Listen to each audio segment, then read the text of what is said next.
words. Higher time frame candles versus lower time frame candles. Right.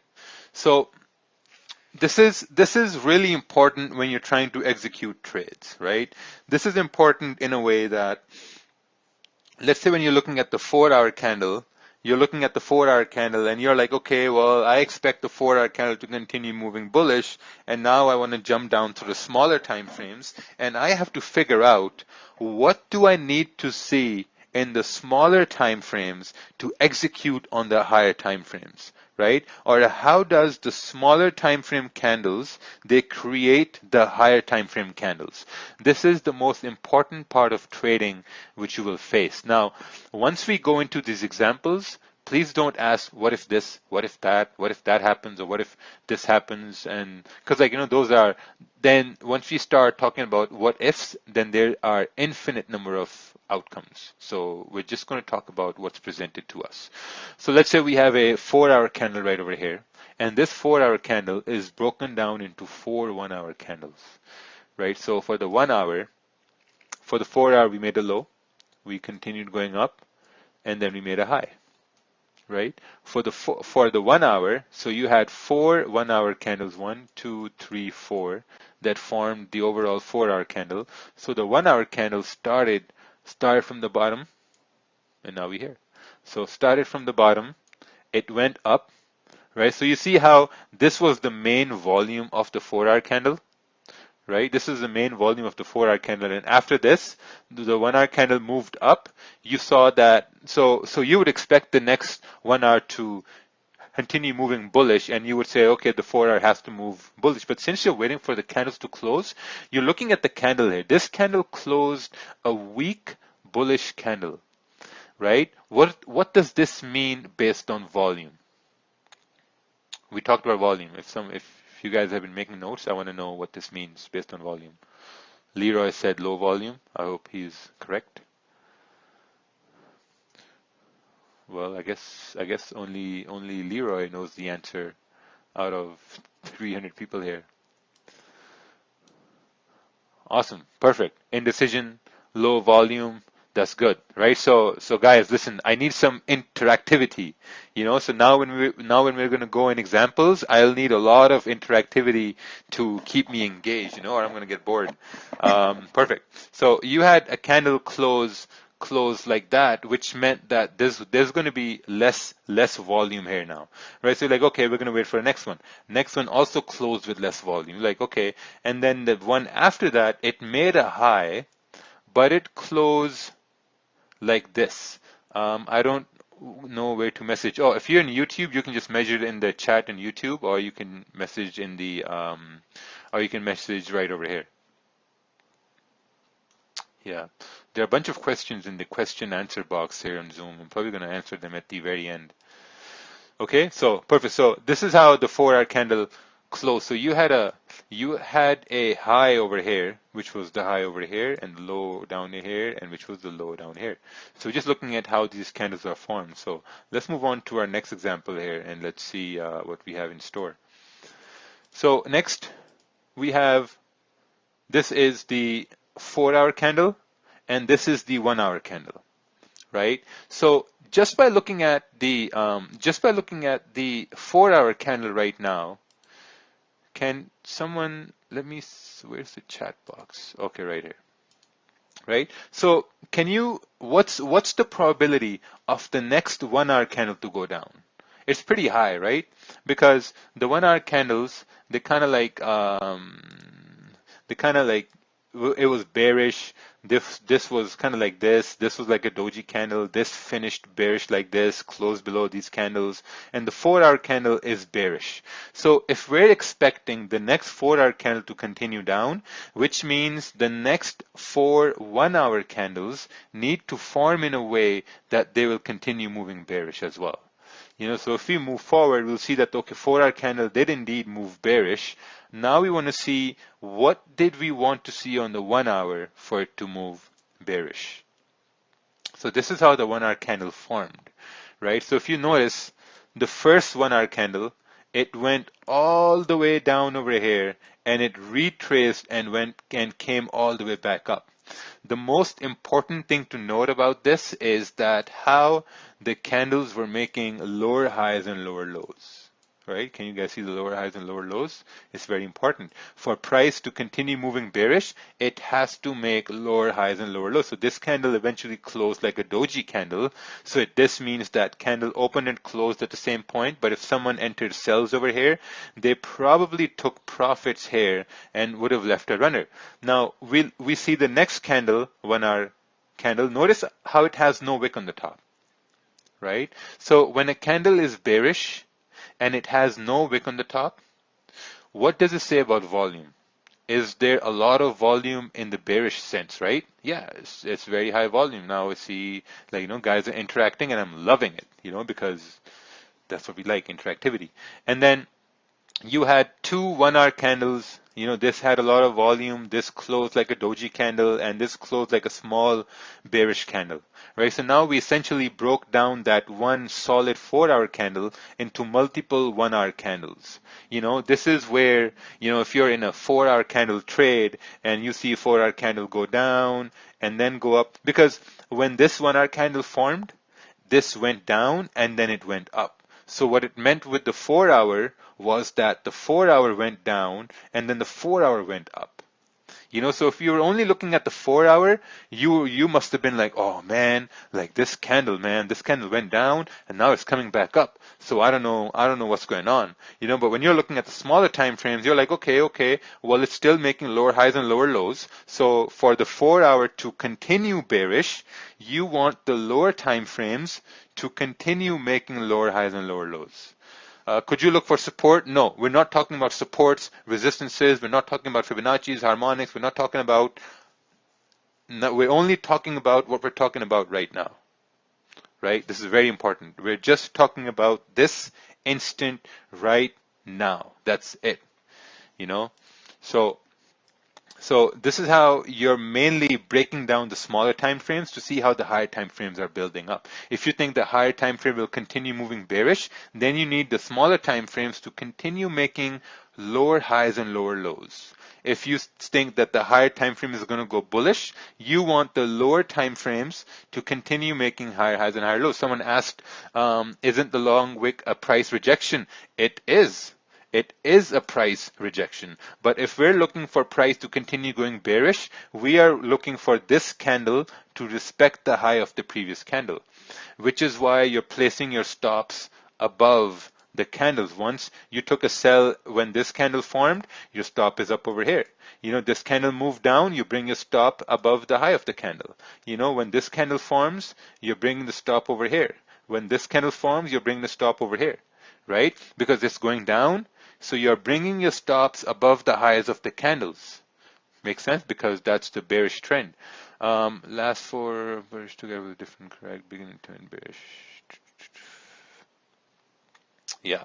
Oh, yes. Look, Juan said the right thing. He said that if there was a support formed, there would have been a bullish candle closed.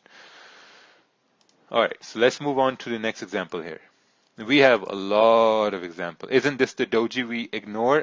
We're not going to talk about that right now. That's a little advanced concept. I'm probably going to, in 2 weeks' time, I'm going to create like a better, well-versed webinar on doji candles and stuff like that. So we're going to cover those topics then. All right. We have another 4 hour candle and we have 4 1 hour candles, right? So now take a look at this. When this 4 hour candle was bullish, when it was forming bullish, at one time it went bullish like this, and then you had candles going like this bearish. Now notice how these candles are leaving wicks, but they're making lower highs and lower lows. This is a lower high, and a lower high, and a lower low. So just based on the 1 hour, it does seem like price can continue moving bullish. Someone asked, how are these going to help us execute trades? Again, all your questions are going to be answered. I don't know why people are asking questions right now. When I announced in Slack, don't ask questions in the middle of the webinar because it's a very streamlined webinar. It breaks my focus. So let's just continue on and all your questions are going to be answered, right? This is just for your understanding purposes. Like, come on guys, seriously. Okay. Now, the thing is, you can't take trades without learning the candles. You know, right now we're just learning how candles move. Once we start learning candles, then we're going to talk about how you can start taking trades. That comes later on. So right now we're just learning candles. So let's have some patience. This is why, you know, people don't have patience when they trade. You need to have patience. So let's look at the next 4 hour. The next 4 hour went extremely bearish. Now we want to see that, okay, how did this 4 hour candle go down on the 1 hour candles? This is how it went down. So now if you see that candles were making lower highs and lower lows and they continued to move down, right? So whenever you're looking for sells, you're looking to see that, okay, if I'm going to look for sells at this point, let's say if I'm going to look for a sell at this point, I want candles to respect the previous high. So when you're looking to see, okay, how am I going to execute a trade? You are visualizing a trade, right? You're visualizing, you're creating a bias. So before this 4 hour candle formed, you're creating a bias to say that, okay, my bias is bearish because the 4 hour is bearish here. If my bias is bearish and if I want to take a sell, I want my stop to be above the 4 hour candle and I anticipate the next 4 hour candle to continue moving bearish. You know, but now when you break it down to the 1 hour, let's say if someone trades the 1 hour, then they'll say, okay, well, maybe if I want to take a sell right now, I'd want my stop loss to be above this candle and I'm going to be executing over here. Executing trades is really, really hard. Why? Because you don't trust yourself. And you don't trust yourself because you haven't seen things happen over and over again. That's the most important part. So you need to get really good at executing trades. If you think that price is going to continue moving bearish, then you would know, if you've been making notes, you would know that, okay, what's the first step? The first step, okay, what's the first step? Can someone tell me what's the first step? The first step. The first step, someone said it is... Someone said identify a trend. That's wrong. First step is to identify a stop loss.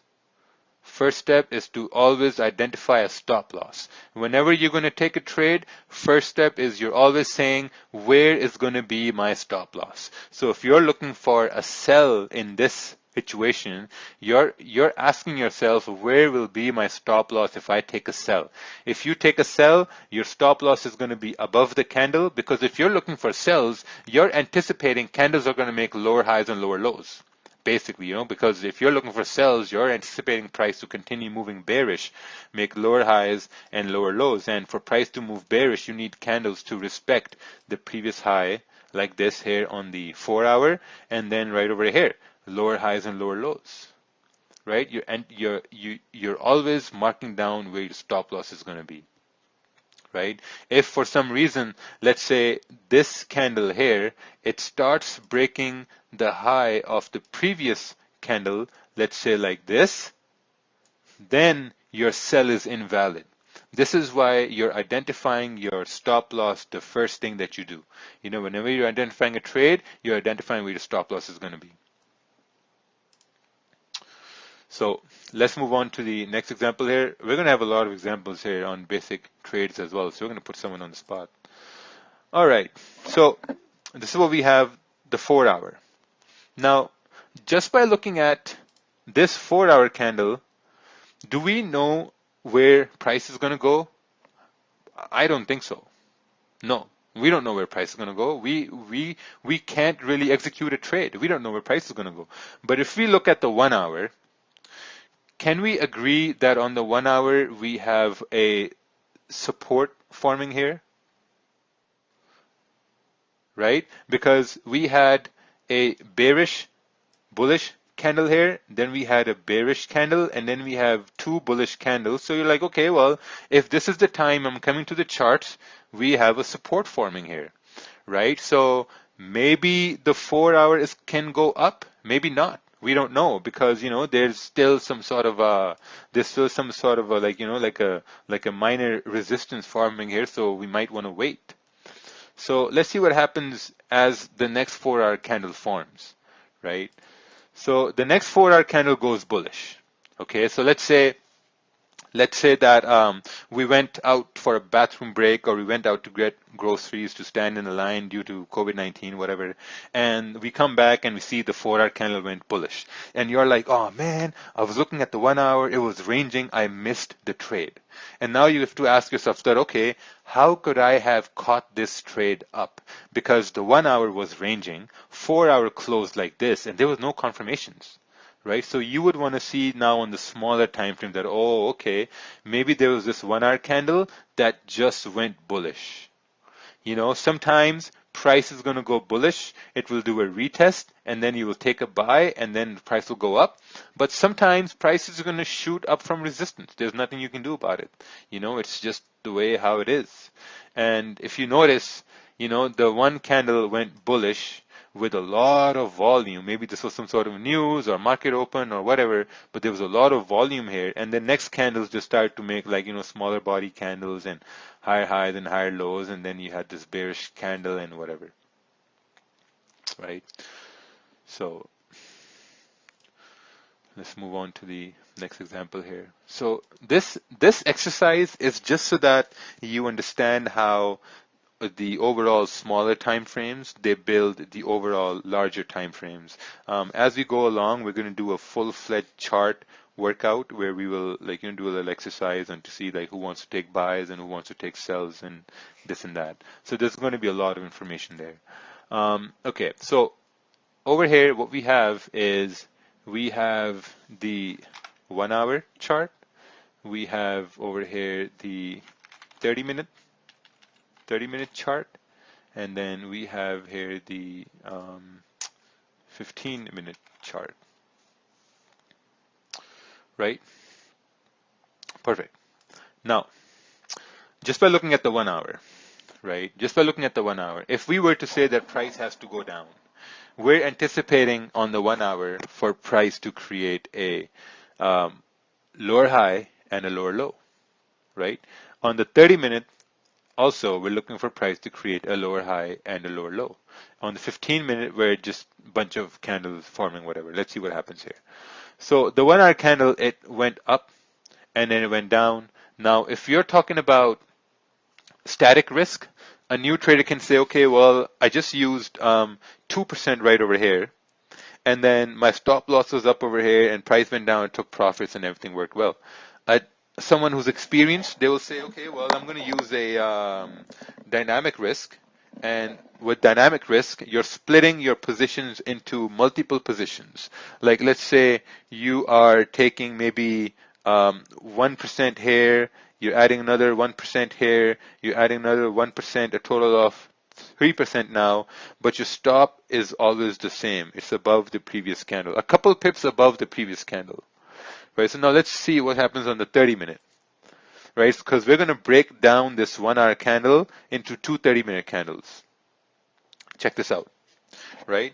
Even though the 1 hour candle had an easier time coming down, the 30-minute candle actually went bullish first before the next one came down, right? So see how on the higher time frame you get much stronger confirmation. On the smaller time frame, it can sometimes confuse you a little bit, right? But the 30-minute also respected the previous highs. Now, if we look at it on the 15-minute time frame, you will see that the 15-minute closed like this and closed like this, and you're like, oh man, I don't know what's going to happen, because if you have only this information available,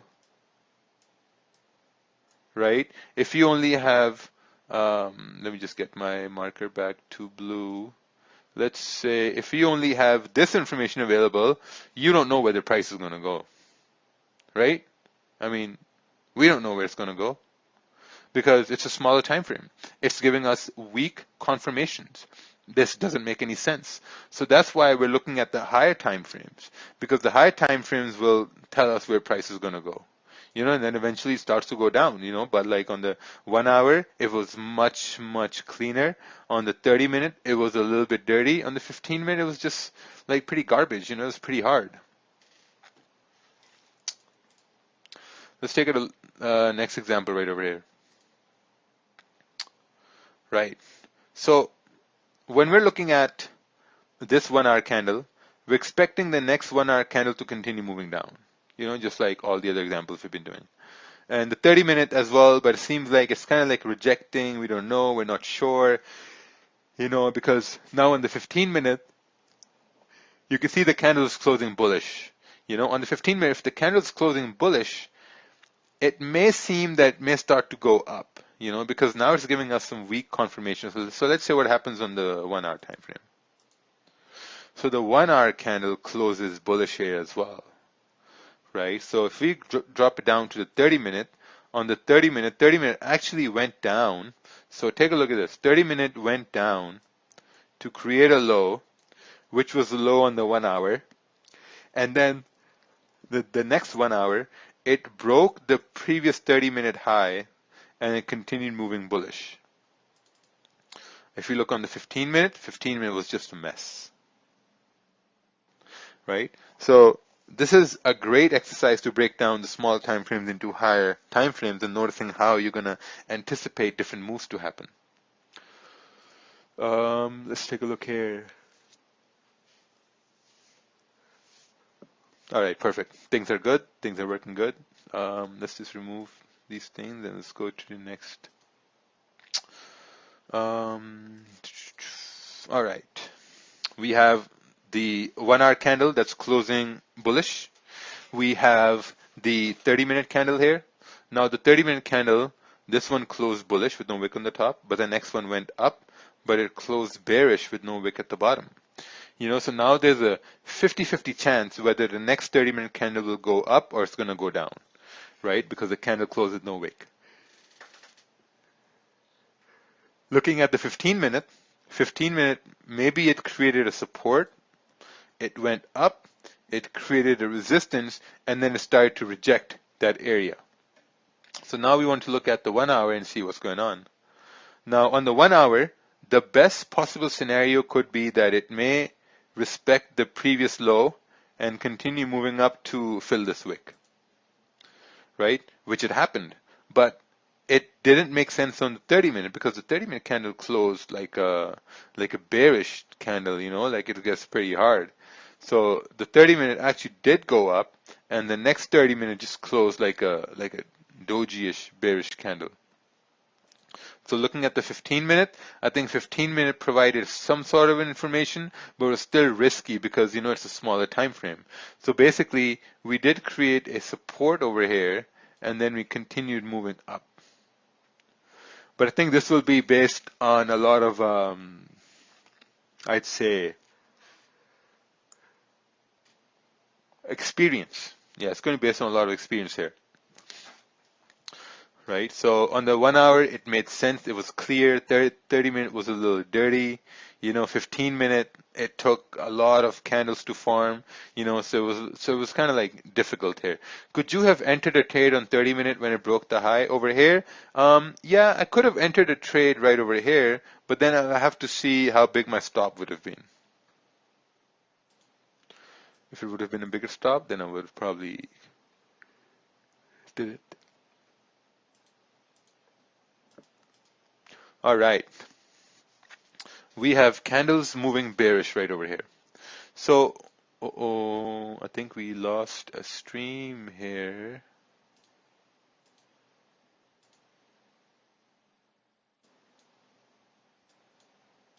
Let me get this back.